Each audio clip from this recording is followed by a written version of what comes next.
Hello everyone, it's your GSET coach Hemangi.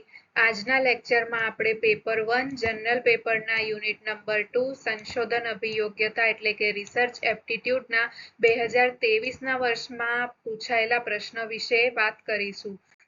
તો સૌથી પહેલો પ્રશ્ન આવેલો હતો, સંશોધનની વૈજ્ઞાનિક પદ્ધતિમાં પ્રક્રિયાનો સમાવેશ થાય છે, એટલે કે કઈ પ્રક્રિયાનો સમાવેશ થાય છે? તો સંશોધનની વૈજ્ઞાનિક પદ્ધતિમાં ઇન્ડો ડિડક્ટિવ પદ્ધતિનો સમાવેશ થાય છે, એટલે કે તેમાં ઇન્ડક્શન અને ડિડક્શન બંનેનો સમાવેશ થાય છે, માટે ઇન્ડો ડિડક્ટિવ પદ્ધતિનો સમાવેશ થાય છે. આ આપણો જવાબ છે. ત્યાર પછી છે સ્નોબોલ નમૂના પદ્ધતિ. તો આપણને 4 ઓપ્શન આપ્યા છે. એ સ્નોબોલ નમૂના પદ્ધતિને શું આમાંથી લાગુ પડે છે? તો સૌથી પહેલા છે સર્વેક્ષણ પદ્ધતિ દરમિયાન સૌથી વધુ પસંદગીની તકનીક છે. ખોટું, આ નથી. ત્યાર પછી છે પ્રાયોગિક અભ્યાસ માટે પ્રતિનિધિ નમૂના પ્રદાન કરે છે. તો આ પણ ખોટું છે. ત્યાર પછી છે અજ્ઞાત સમષ્ટિમાંથી નમૂના ઓળખવા માટે યોગ્ય છે. આનો સાચો આન્સર છે. હવે સ્નોબોલ નમૂના પદ્ધતિમાં શું થતું હોય છે? તો સ્નોબોલ નમૂના પદ્ધતિ જ્યારે આપણને છે ને કોઈ સર્વે કરવું છે, પણ આપણને ખબર નથી કે આ સર્વે માટે આપણને જે સેમ્પલ છે એ ક્યાંથી મળશે, તો આપણે શું કરીશું? આપણી કન્વિનિયન્સ પ્રમાણે આપણી આજુબાજુ જે વ્યક્તિઓ હશે ને એમાંથી 2-3 વ્યક્તિઓને આપણે પસંદ કરીશું અને સૌથી પહેલા આપણે એમના ઉપર સર્વે કરીશું, એમને કોઈ પ્રશ્ન પૂછીશું. પછી એ આન્સર આપશે તો આપણે એને કહીશું કે હવે મને બીજા વ્યક્તિ સજેસ્ટ કરો કે જે આ પ્રશ્ન વિશે આન્સર આપવા માટે સ્યુટેબલ થાય. તો એવા બીજા 2-3 વ્યક્તિઓને કહેશે, પછી એ બીજા વ્યક્તિઓને કહેશે, એમ કરીને જે ભેગી કરવામાં આવતી હોય સેમ્પલ, એને સ્નોબોલ નમૂના પદ્ધતિ કહેવાય છે. તો જ્યારે અજ્ઞાત સમષ્ટિમાંથી નમૂના ઓળખવા હોય એના માટે આ યોગ્ય પદ્ધતિ છે. ઓકે, આ આપણો જવાબ છે. ત્યાર પછી છે ઐતિહાસિક સંશોધન માટે નીચેનામાંથી કયું વિધાન સાચું છે?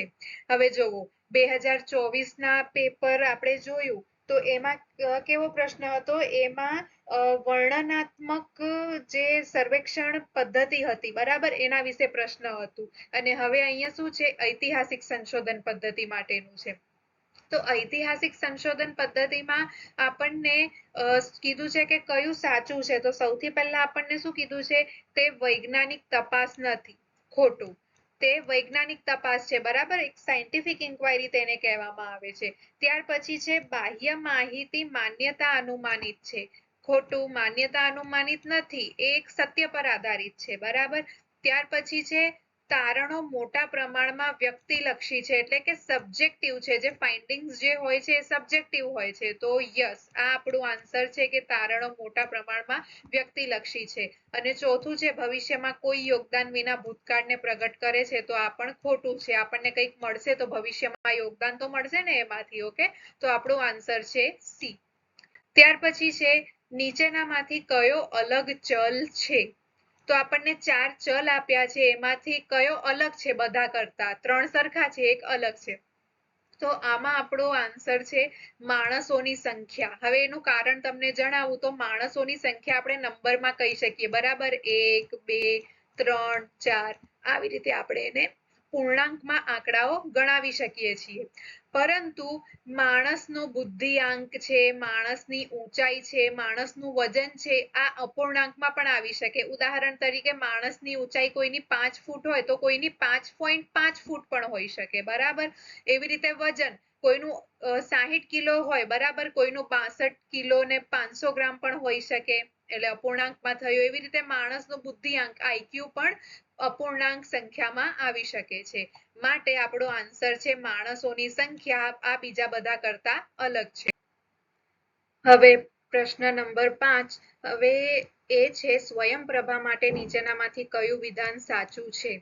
તો એમાં આપણને આપ્યું છે તે મૂક છે અને વિશ્વવિદ્યાલય દ્વારા ક્રેડિટ પ્રાપ્તિ માટે પ્રમાણિત છે. તો આ એના માટે સાચું નથી, તે મૂક નથી. પછી છે તે ડાયરેક્ટ ટુ હોમ અંતર્ગત શૈક્ષણિક કાર્યક્રમો છે. તો યસ, આ આપણો જવાબ છે બી. ત્યાર પછી જે કાર્યક્રમોને જોવા માટે ચૂકવણું કરવું પડે છે, ના, એ ફ્રી છે. પછી છે તે 1 થી 12 ધોરણના અભ્યાસક્રમો પર ધ્યાન આપે છે. તો અહીંયા ખોટું આપેલું છે. ઓકે, હવે જુઓ, આ સ્વયંપ્રભા જે છે એ શું છે આપણે સમજી લઈએ. તો એ ડીટીએચ ચેનલ્સ છે, બરાબર, 40 ચેનલ્સ છે. અને એ GSAT 15 નામની સેટેલાઇટ દ્વારા ટેલિકાસ્ટ કરવામાં આવે છે એમાં બધું. ઓકે, અને એમાં IIT, UGC, CEC, IGNOU વગેરે જેવા ઘણા બધા જે ઇન્સ્ટિટ્યુશન્સ છે મોટા, બરાબર, એના દ્વારા કન્ટેન્ટ એમાં બનાવવામાં આવે છે. પછી તેમાં હાયર એજ્યુકેશન જેમ કે PG કોર્સિસ, UG કોર્સિસ વગેરે માટેના લેક્ચર્સ હોય છે. સ્કૂલ એજ્યુકેશન માટે પણ લેક્ચર્સ હોય છે. ઓકે, એમાં પરંતુ તેને શું કહેવામાં આવે છે? ઈ વિદ્યા કહેવામાં આવે છે. પછી કોમ્પિટિટિવ એક્ઝામ માટેના પણ એમાં લેક્ચર્સ જોવા મળે છે. ઓકે, માટે અહીંયા ખોટું આપવામાં આવ્યું હશે, કદાચ એનું નામ ઈ વિદ્યા આપેલું છે વેબસાઇટ પર એટલે. બીજું બાકી તો હું આ GSET ની જે ઓરિજિનલ વેબસાઇટ છે એના પરથી જ મેં પ્રશ્ન અને આન્સર કી ડાઉનલોડ કરીને તમને ભણાવતી હોઉં છું. ઓકે, અને બીજું કે આ આપણું યુનિટ નંબર 2 છે, રિસર્ચ એપ્ટિટ્યુડના પ્રશ્નો છે, બરાબર. તો ઉપરના 4 રિસર્ચ એપ્ટિટ્યુડના પ્રશ્નો છે, આ થોડું અલગ લાગ્યું, તેમ છતાં વાંધો નહીં, આમાં આપેલું છે તો આપણે એને ભણી લીધું. Thank you. Like, share, subscribe. Please give your feedback.